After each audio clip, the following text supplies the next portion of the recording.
Easy to make fermented corn, 2 recipes. My name is Jersey. Let's get started.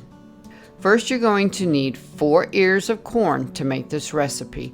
We get it fresh from the farmer down the bottom of the mountain. Let's get started. As always, we only use non-GMO corn. You want fresh. You don't cook this. If this was cut off and put in the freezer, yes, you could make it, but you don't cook your corn when you make fermented corn. This is 2 batches. One is going to be plain, and the other one's going to be like a corn chow relish or a spicy corn. They're both going to be fermented. I'm going to show you how. It takes 2 ears of corn per each batch. On the average, 1 ear of corn is about 0.75 of a cup of corn when it's cut off the cob. I do not measure. We're going to use 2 of these, 1 for each recipe. 2 ears should fit in here nicely. Let's go with the plain fermented no spice corn. Let's get started. So we're going to take 3 ears of corn. Raymond said he's going to cut it off the cob. We're going to continue filming and we'll be right back.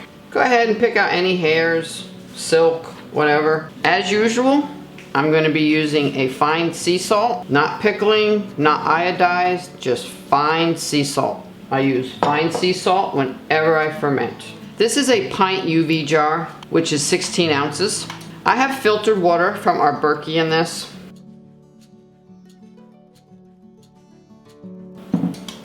I don't measure. I'm going to put about half a cup of filtered water.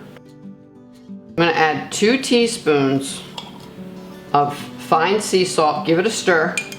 Now I'm going to start adding my corn. And I'm doing 2 batches. Any leftover will go to recipe number 2, which I will have to add another corn. Now I'm going to continue filling this up with filtered water. These are wet because I always sterilize them again right before I use them. Same thing with the jars. So you want to put this in there. It's going to overflow, but that's all right. Give a good hard push until it fills that up and try to pack that corn down. Any floaters, you immediately want to get them out if you can. I like to have a clean bleached tea towel, wipe the lid.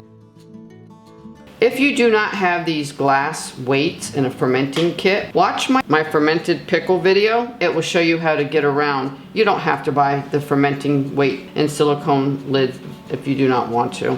Again, these are wet, I just sterilized them. Put this on. Put your outer ring on and finger tight it shut. Wipe it down. Let this sit 3 to 5 days, maybe 6. All depends how cool it is in your home. But after 3 days, start checking it. Smell it. Make sure there's no mold. Make sure there's enough liquid. And after 3 to 5 days, up to 6, take this off. Leave the brine in and then put a regular canning jar lid on. Put it in the refrigerator immediately. If this is too salty, what I tell my other viewers, go ahead and give it a rinse in a strainer before you consume it.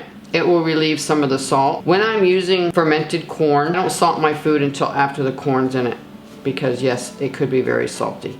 And that one is done. I'm going to show you how to do a spicy one next. And we are back. This is part 2. Hubby was sweet enough and cut me 3. He should have done 4 because I'm doing 2 in each batch. So this was left over from the first plain fermented corn and we added 1 more. So this is a total of 2 ears. That's all you need per batch. Again, I'm going to add a little filtered water, 2 teaspoons of fine sea salt. I'm going to stir it till it dissolves. You can either use dried peppers, dried pepper flakes. I rarely use dried spices when I'm fermenting because I usually have fresh on hand. I prefer fresh. But if you have dried peppers like this, I use this in so many things. And my African gray loves these dried. This is a simple recipe. I literally change it every single time. This is fresh from the garden today. These have been drying a few days. Any kind of pepper, sweet pepper, hot pepper, orange peppers, it doesn't matter. Even if they started drying, they will still work. I'm going to use 1 orange pepper. It's more than enough. I think I'm going to put just part of this because I love the color combination. I'm going to use part of this and this one, and I'm going to put it with the corn. Let me cut that up. And you don't have to get special with it. I like picking it kind of big so I can pick them out, or someone else eating them in the house doesn't want them. They're easy enough to pick out. So I'm going to add a little bit of that one. This one we just picked today in our water wicking garden. If you don't know what a water wicking garden is, look up there.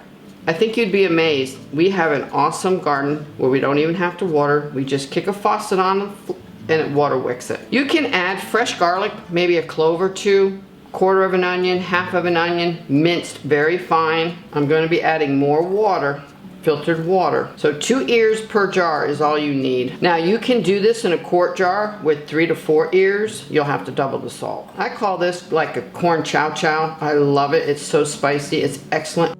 I'll add it the last 5 minutes when I'm making a soup or stew. Now this is what I meant. If you don't want to spend money right now on fermenting, you don't need to. I don't even know what these were used for. I have several of these I got for 35 cents at the thrift store.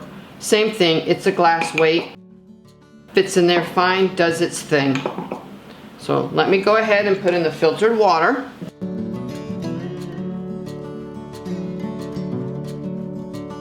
I do it to about 1/2 inch from the top. I know it's gonna overflow, but that's what I want. I wanna make sure I have enough in there. And I'll usually hold my finger in there and try to grab these floaters. Same thing, 3 to 6 days. Check it after 3 to see if it's what you like. Put your freshly washed silicone on. If you do not, like I said in the very first part, if you do not have this, you could put a piece of linen on it with a tie, rubber band or something. You want to let the air escape and you want to keep the bugs out. Same thing, 3 to 6 days. When it gets done, remove this, remove that, or you can leave it in. I usually do if I don't need it. Put it in the refrigerator. I would consume both of these within 2 months. I'm going to show you later what I do with this after it's done fermenting. You'll have to subscribe and hit the all bell notification, and I'm going to make something out of this that's totally unique. I don't even know if anyone does it, but we love it in our family. Make sure you keep a bowl underneath your fermenting jars. Sometimes it will ooze out. I know sauerkraut does. Sometimes this will, because when the gases come up, the water will come out. And here it is 5 days later. As you can see, it does come out the top.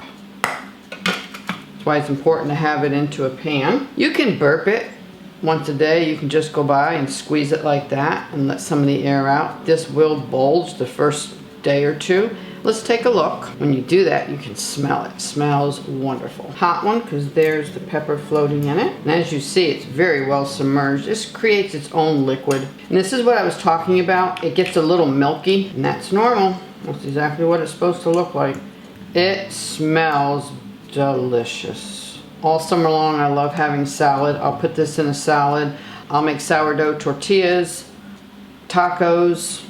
So let me go ahead and taste this. Oh my, that is spot on. That is definitely done. That's the way I like it. You don't have to put this back on. It is definitely salty for some people. Just put some in a strainer and rinse with filtered water before you eat it. I prefer it like that. I just won't use salt in my meal when I use fermented food. That's the plain one. I like leaving it in if I'm not using it. I do not like to store metal or anything. It gets rusty. These lids made by Ball, leak proof, I swear by them. I like to dry it because sometimes if this is sitting in the refrigerator for a couple days or even a week and the corn starches get on there, it's hard to open the lid. I'm gonna wash the jars, dry them, put them in the refrigerator. Fermenting's fun. Experiment. I also sometimes right before I eat it, I don't know why, but I sprinkle a little sugar in the raw. Very little, maybe a 1/4 teaspoon to a 1/4 cup. It just sweetens it. Sometimes I like the sweet and the tang. Try what you would like, and thank you for stopping by. Did you know I have a blog with so many more ideas and recipes? Check it out. I'll leave the link up there and the link below. If you could share, give thumbs up, or leave a brief comment, that helps the algorithm say that people are interested and they'll push it out, and I would appreciate that. Have an awesome day.